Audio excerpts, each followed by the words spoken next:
새해에는 사도행전 말씀으로 강해로 여러분하고 주일마다 말씀 나누려고 합니다. 작년에는 사도신경 강해를 했고요. 이번 해에는 사도행전을 같이 나누려고 합니다. 초등학교 시험 문제에 이런 게 나왔답니다. 화면에 보여주시겠어요? 어떠한 일을 마음먹고 3일을 넘기지 못하는 것을 뜻하는 사자성어를 쓰시오. 정답이 뭘까요? 작심삼일이죠. 근데 틀렸어요. 저기 아까 문제 보시면 그 학생이 틀렸잖아요. 이제 이 퀴즈는 과연 뭐라고 써서 틀렸을까요? 입니다. 뭐라고 썼을까요? 네, 한번 보여주시겠어요? 네, 작은 삼촌이라고.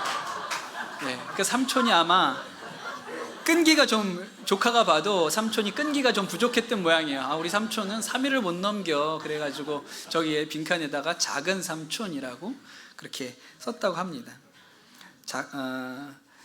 그쵸. 여러분, 우리 청소년들도 아마 이제 다들 방학을 했을 텐데, 이제 청소년 때가 되면 안 하긴 하는데, 초등학생 때는 방학하면 저희 시대에는 이렇게 도화지에다가 주전자 뚜껑 가지고 동그랗게 그려가지고 자를 대고 그어서 생활계획표를 만들었죠. 요새 합니까? 안 하죠. 요새도 해요? 네. 우리가 그 생활계획표를 이렇게 그려가지고 아침 7시에 기상해서 뭐 아침 먹고 세면 뭐 얼굴 세수하고, 그 다음에 9시부터 뭐 국어 공부 1시간, 영어 공부 1시간, 독서 1시간, 점심 먹고 뭐 이렇게 우리가 쭉 쓰지 않습니까? 근데 여러분, 한 번이라도 사흘 이상 지켜보신 경험이 있으세요? 없어요. 그러니까 우리가 아무리 마음을 먹고 계획을 해도요, 그렇게 잘 사라지지 않습니다. 제가 고등학교 다닐 때는 새해가 되면 교보문고 같은 데 가가지고 다이어리를 사가지고 그 다이어리에다가 이렇게 일정도, 사실 별로 일정이 없었는데도 불구하고 일정도 쓰고 뭐 그랬습니다. 뭐 메모도 하고요, 또 일기도 조금 간단하게 쓰고, 또 스티커 사진도 붙이고, 좋아하는 글귀도 써놓고 뭐 그랬죠. 연예인 사진도 끼워놓고 그랬습니다. 제가 기억나는 거는 제 다이어리에는 탤런트 이영애 씨의 소주 광고를 잘라가지고 이렇게 붙여놨던 생각이 납니다. 제가 문학소년이었기 때문에 다이어리에다가 이렇게 좋은 글귀, 시 이런 거 적어놓는 거 좋아했거든요. 근데 거기 써놨던 글귀 중에 이런 게 있습니다. 사뮤엘 스마일즈라는 자조론이라는 유명한 책을 쓴 분이 계세요. 영국의 저술가인데, 그분이 쓴 글 중에 이런 글이 있었어요. 생각을 바꾸면 행동이 바뀌고, 행동을 바꾸면 습관이 바뀌고, 습관이 바뀌면 성격이 바뀌고, 성격을 바꾸면 운명이 달라진다. 제가 어디서 이 글을 딱 보고 너무 멋있다, 저거를 다이어리에 딱 써야지, 그러고 예쁘게 정성 들여서 써놨거든요. 그리고 나중에 그 써놓은 페이지 맨 뒤에 한참 지나서 뭐라고 제가 조그맣게 썼냐면, 안 된다라고. 말은 되게 좋은데, 너무 그럴싸하고 멋있는 말인데 실제로 우리가 살아보면 돼요, 안 돼요? 안 돼요, 잘. 그렇죠. 사람이 자기가 생각한 대로 잘 안 사라집니다. 자기가 마음먹은 대로 잘 안 사라져요. 우리 6학년, 여러분은 6학년이 아니고 중학교 1학년이에요. 아직 우리 마음에 나는 서울대 갈 것이다, 안 되면 연대나 고대 갈 것이다, 이렇게 생각하면 아직 초등학생인 거예요. 그렇게 잘 안 사라집니다, 사람이. 초등학생들의 착각은 다 자기가 서울대 갈 수 있다고 생각하고, 안 되면 연고대 간다고 생각하죠. 근데 현실은 이게 아니구나라고 깨닫는 것부터 우리가 이제 어른이 되어가는 거죠. 불행하게 살고 싶어서 불행하게 사는 사람은 없습니다. 인생의 목표가 무엇입니까? 불행입니다, 이렇게 말하는 사람 한 명도 없어요. 그런데 행복하게 살고 싶은데 잘 안 되는 게 인생인 거죠. 옛날부터 세상을 바꿔보자는 사람들이 있었습니다. 세상을 뒤집어보자, 좀 더 좋은 세상을 만들어보자, 왜 누구는 가난하고 누구는 부자인가, 우리가 한번 뒤집어보자, 그런 생각을 하고 그런 주장을 하고 실제로 실행에 옮긴 사람들이 있죠. 대표적인 사람이 레닌이라는 사람입니다. 1917년에 러시아에서 마르크스주의를 받아서 황제를 몰아내고 노동자들의 세상, 빈부격차가 없는 평등한 세상을 만들어 보자고 혁명을 일으켰습니다. 그래서 러시아 황제를 끌어내렸고 인민이 주인이 되는 지상 낙원 만들 수 있을 거라고 생각했어요. 그런데 어떻게 됐죠? 낙원이 아니라 생지옥이 됐습니다. 혁명 후에 이 혁명이 일어나면서 러시아 안에 내전이 벌어졌는데 그 내전에서 1300만 명이 죽었습니다. 그 중에 500만 명은 굶어 죽었어요. 레닌과 스탈린 치하에서 1500만 명 이상이 처형되어 죽었습니다. 그러니 세상을 바꾸겠다고 했는데 세상이 바뀌었죠. 더 악하게, 더 무섭게, 살기 어렵게 바꿔졌어요. 그러니 여러분, 세상을 바꾸겠다고 하는 사람들을 믿지 마십시오. 그 사람이 제일 무서운 사람일 수 있어요. 우리나라에서도 그렇게 세상을 바꿔보자고 하셨던 분들, 여러분이 계신데, 노동운동에 투신하시면서 그렇게 세상을 바꿔보자 그렇게 열심히 일하셨던 유명한 문인이 있습니다. 감옥에 가셨고 옥고도 치르신 분이세요. 근데 이분이 감옥에 있을 때 아주 평범한 여자분 한 분을, 그냥 가정주부였는데 빚을 못 갚아서 감옥에 오게 된 한 여인을 만납니다. 호송차를 타고 가는데 우연히 옆에 그분이 앉으신 거예요. 근데 원체 유명한 분이니까, 노동운동가로 유명한 분이니까 이분 이름만 들어도 누군지 알죠. 선생님, 제가 글 많이 읽었습니다. 그러면서 인사를 하시는데 그 옆에 있는 여자분이 그분에게 이야기를 하신 거예요. 이렇게 얘기를 했어요. 전 지금까지 좋은 세상 바라면서 노조에도 참여하고 가진 자들 욕도 하고 잘못된 세상을 확 바꿔야 한다고 원망도 많았는데 이제 생각해보니 그게 다 도둑놈의 마음이었습니다.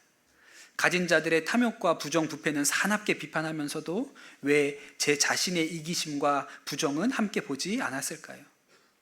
오늘 밤에야 제가 자유의 몸이 된다니까 지난 삶이 부끄럽게 돌아봐지네요. 좋은 세상을 간절히 바라면서도 전 솔직히 공짜로 바란 거예요. 좋은 세상 하면서 사실은 가진 자들의 부귀와 능력을 시샘하면서 좋은 세상을 위해 희생하는 사람들의 몫에 행복을 훔치고 우리 아이들의 미래를 훔치며 살아온 겁니다. 선생님, 저 이제 나가서는 잘 살겠습니다. 선생님, 제 마음속에 품어온 꼭 묻고 싶은 말이 있습니다. 사회주의가 정말 우리가 바라는 그런 좋은 세상인가요? 그렇게 평등하고 경쟁 없이 편한 사회에서 누가 열심히 일하려고 하겠습니까? 그렇게 좋은 사회를 누구의 힘으로 어느 세월에 이루어지겠습니까? 언제쯤이면 이기적인 우리 노동자와 서민들이 그러한 성인군자로 바뀌겠습니까? 그렇게 이야기하시는 것을 듣고 당신이 지금까지 가졌던 생각들이 다 깨졌다, 그런 이야기를 그 책에 쓰셨어요. 이게 솔직한 거죠. 나도 못 바꾸는데, 나도 죄인이고 나도 내 삶도 못 바꾸는데 내가 어떻게 세상을 바꾸겠습니까? 라고 말하는 사람이 솔직한 사람인 거예요. 내가 세상을 바꾸겠다고 하는 사람은 좀 이상한 사람이죠. 예수님께서 부활하시고 나서 40일 동안 제자들과 함께 계셨습니다. 그러니까 꽤 오랜 동안 같이 계셨어요. 그리고 이제 예수님께서 이제 세상을 떠나서 제자들을 떠나실 때가 되었죠. 그때 이 제자들을 모아놓고 이제 가서 너네가 세상을 바꿔라, 뒤집어 놔라, 이렇게 얘기하지 않으셨어요. 뭐라고 얘기하셨냐면 너희는 예루살렘을 떠나지 말고 내게서 들은 아버지의 약속을 기다리라 그러셨어요. 왜 기다리라고 하셨을까요? 예수님은 아직 제자들에게 그럴 만한 힘도 그럴 만한 능력도 없다는 것을 잘 알고 계셨습니다. 그 예수님 수제자 베드로가요, 화끈한 사람입니다. 예수님을 정말로 사랑했고 예수님께 충성을 다하고 싶었어요. 그래서 다른 제자들은 가만히 있는데 혼자 바다로 뛰어들어서 무리를 걸어서 예수님께 갔던 사람이 베드로입니다. 그리고 예수님 앞에서 다른 사람은 다 주를 버릴지라도 나는 결코 예수님을 버리지 않겠습니다, 그랬던 사람이 베드로예요. 그리고 그 말은 거짓말이 아니었습니다. 진짜 그렇게 살고 싶었어요. 그런데 예수님이 잡혀가시고 나니까 이 베드로가 몰래 숨어서 대제사장의 집까지 따라가지요. 근데 거기에서 네가 예수의 제자가 아니냐, 이렇게 사람들의 추궁을 받습니다. 처음에는 모르는 사람이다, 아니다, 잘못 봤다, 그렇게 얘기를 했는데 또 주변에서 너 예수 따라다니는 사람 맞잖아, 이렇게 자꾸 추궁하니까 예수님을 저주하고 돌아서 나왔습니다. 그리고 나서 닭이 울었죠. 베드로가 엉엉 울었어요. 그러니 여러분, 사람이 자기 마음 먹은 대로 잘 안 사라져요. 베드로의 마음은 예수님 앞에 정말 충성하고 싶었던 거예요. 그런데 그렇게 살기에 너무 연약하고 두려웠죠. 그렇게 잘 안 됩니다.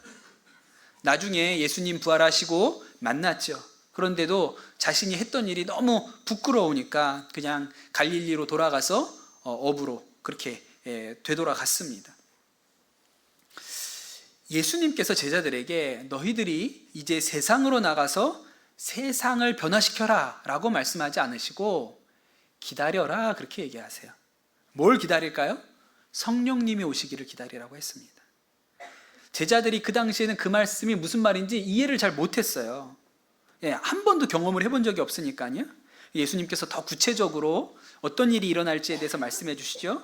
그러나 성령이 너희에게 내리시면 너희는 능력을 받고 예루살렘과 온 유대와 사마리아에서 그리고 마침내 땅끝에 이르기까지 내 증인이 될 것이다. 그렇게 얘기를 하신 거예요.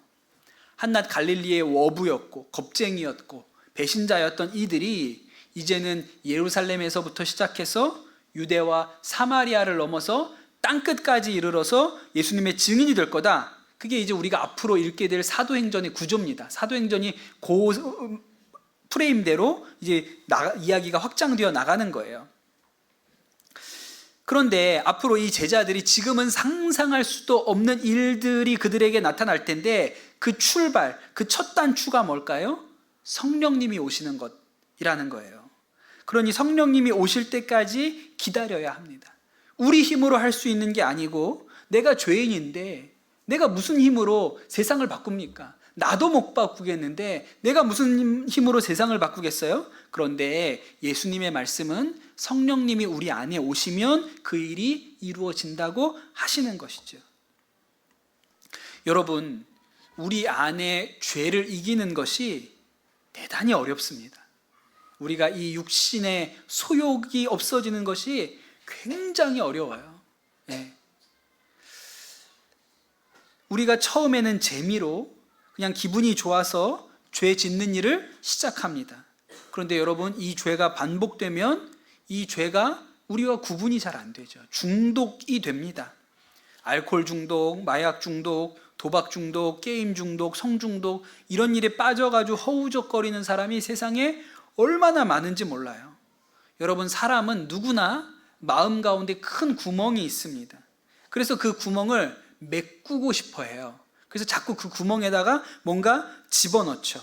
그래서 거기다가 술을 집어넣고 뭐 도박을 집어넣고 게임을 집어넣고 쇼핑해가지고 물건을 집어넣고 계속 하는 거예요. 근데 여러분, 그렇게 집어넣으면 이 마음의 구멍이 채워질까요?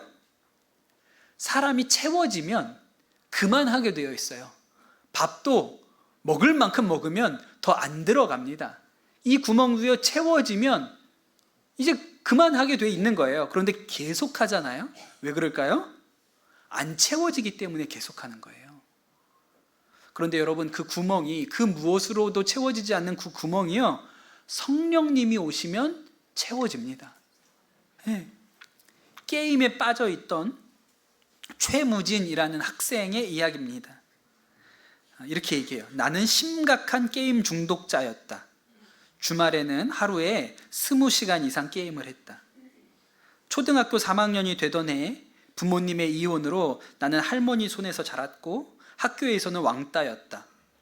5학년 때 아버지의 자살 소식을 들었다. 그러나 나는 슬프지 않았다. 왜냐하면 아버지께서 늘 게임을 하지 못하도록 했기 때문이다. 중학교 때부터는 게임을 하러 전국적으로 다녔다.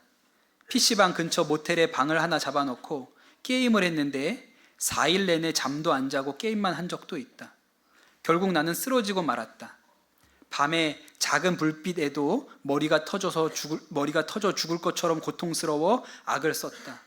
더 게임을 하면 죽겠구나 하는 걸 뼈저리게 느끼면서도 나의 손가락은 다시 컴퓨터의 전원 버튼을 누르고 있었다. 절망 속에 있을 때 하나님은 나에게 구원의 손길을 내미셨다. PC방 근처에서 전에 나가본 적 있는 교회 다니는 형을 만난 것입니다. 그 형은 나에게 반갑게 인사해주고 잘 지내냐고 물었다. 그리고 시간이 있냐고, 그리고 앉아서 나에게 예수님과 복음을 들려주었다.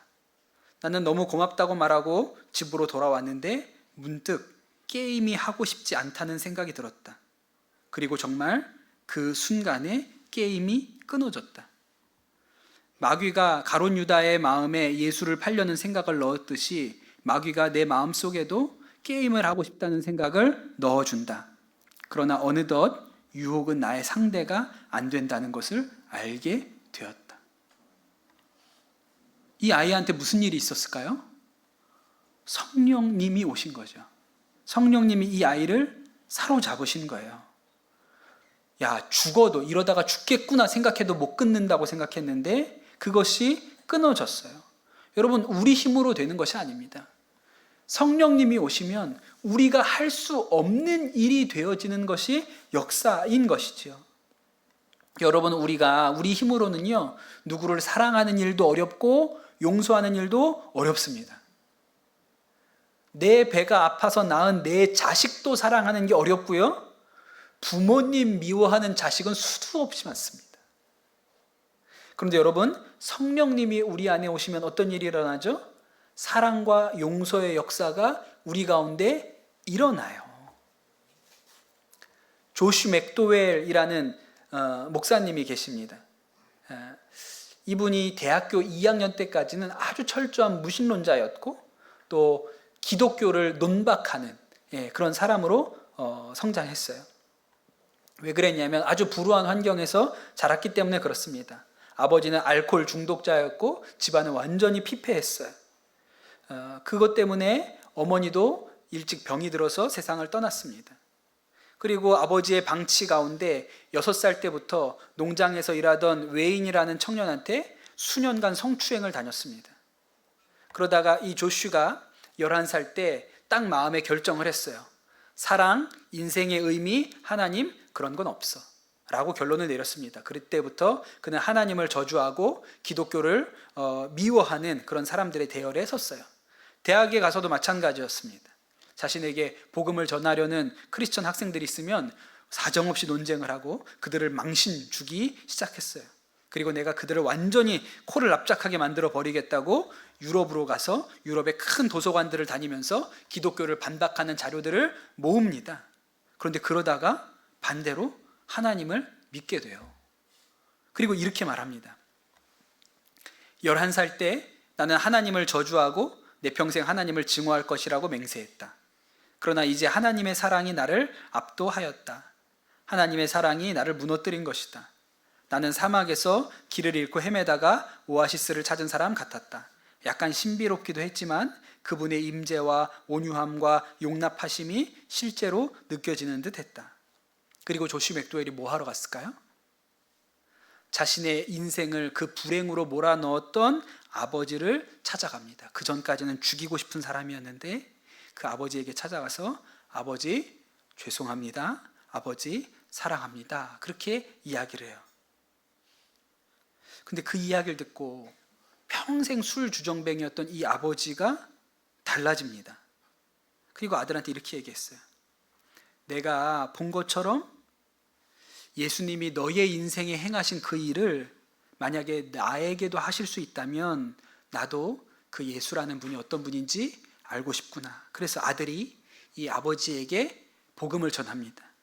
아버지는 이미 병들어 계셨기 때문에 그날 아들을 만나고 14개월 후에 돌아가셨어요. 그런데 그 14개월 동안 변화된 삶을 사시면서 100명이 넘는 사람에게 복음을 전하고 돌아가셨어요. 여러분, 이것이 성령님이 우리 가운데 오셔서 하시는 일이죠. 여러분, 성령님이 우리 가운데 오시면 우리가 생각할 수 있는 것을 뛰어넘어 일하십니다. 뛰어넘어서 일하세요. 그저 우리가 안 된다고 생각했던 것들을 뛰어넘어서 일하도록 하시는 분이 성령님이십니다. 그래서 예수님께서 제자들에게 기다리라, 성령이 오실 때까지 기다리라, 그렇게 말씀하셨던 것이죠. 여러분, 우리가 전도가 어렵다고 합니다. 요즘은 전도가 어려워 그렇게 얘기를 하거든요. 그러나 여러분, 단 한 번도 예수님 이래로 전도가 쉬웠던 시대는 없습니다. 예수님 때도 어려웠어요. 전도는 어려운 것이죠. 그런데 여러분, 성령님이 우리 가운데 임하시면 전도가 어렵지 않아집니다. 제가 그 일의 증인이죠. 제가 선한목자교회에서 청소년부 맡아서 사역하면서 청소년들 데리고 전도하러 많이 다녔습니다. 여름마다 그렇게 수련회 때 우리 아이들 데리고 정말 다른 곳으로 가서, 다른 지역으로 가서 전도하는 일을 많이 했죠. 여러분, 중학교 1학년, 2학년 아이들 교회 나오는 것도 시큰둥하고 그런 아이들 데리고 가서 전도를 합니다. 그런데 그 아이들이 전도를 해요. 성령이 우리 가운데 임하시면 전도도 하게 됩니다. 그냥 시골 마을 노인정에 찾아다니면서 아이들이 전도를 하고요, 길거리에 만난 사람에게도 복음을 전합니다. 오죽하면 제가 강원도 사북에 있는 강원랜드 카지노 앞에 가서 사람들 발을 씻어주고 복음 전하는 일, 우리가 생각할 때는 말도 안 되고 그런 일이 어떻게 이루어질까 싶은 일을 청소년들하고 같이 가서 하지 않습니까?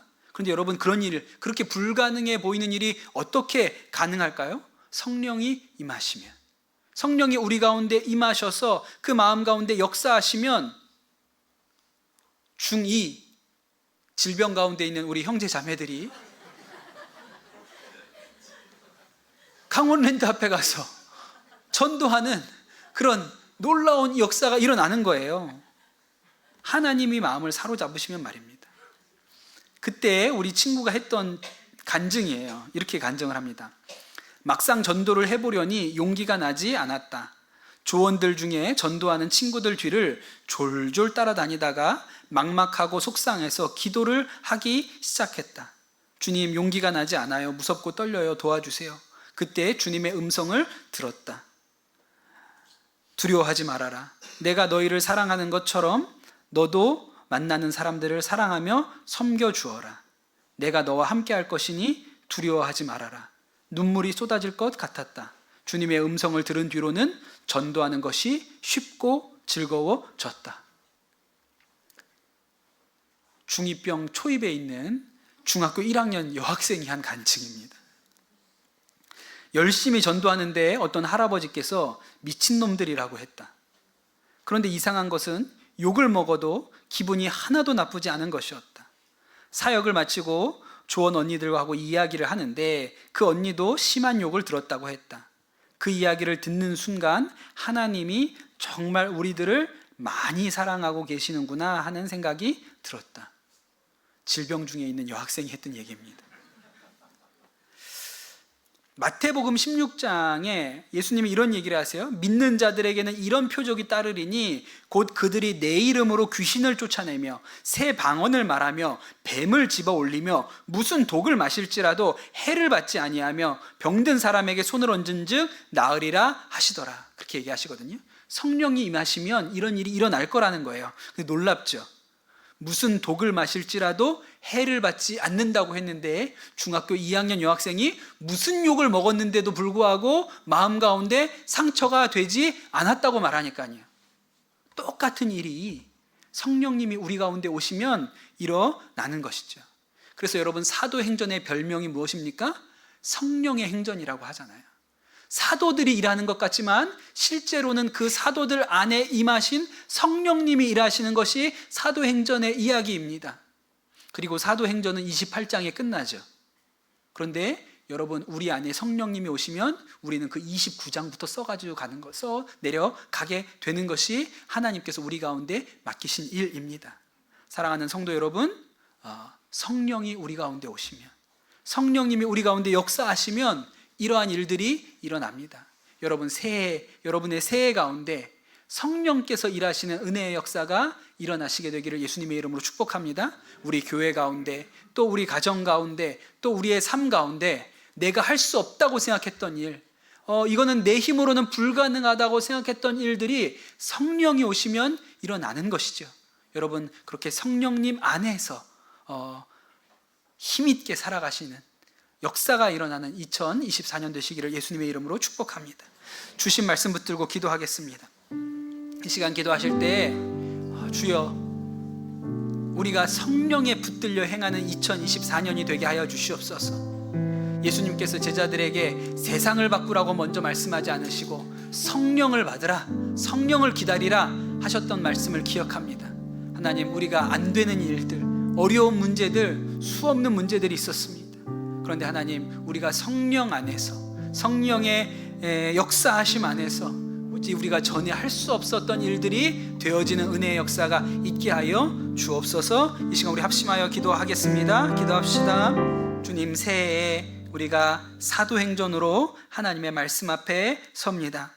성령께서 하나님 놀랍도록 역사하신 그 하나님의 말씀을 우리가 읽을 때 또한 우리도 성령 받아 성령의 충만함으로 말미암아 우리 가운데 전에 할 수 없다고 생각하였던 일들이 능히 이루어지는 역사가 임하게 하여 주시옵소서. 우리는 할 수 없는 일이지만 성령이 우리 가운데 오시면 하나님, 이 일이 가능한 줄로 믿습니다. 그리하여 우리가 이 사도행전 말씀을 보는 이 복된 시간에 우리도 동일하게 성령님을 마음에 모시고 하나님, 사도행전 29장을 써내려갈 수 있는 은혜가 우리 모든 성도들에게 임하게 하여 주시옵소서. 감사합니다. 모든 말씀 우리 주 예수 그리스도의 이름으로 기도드립니다. 아멘.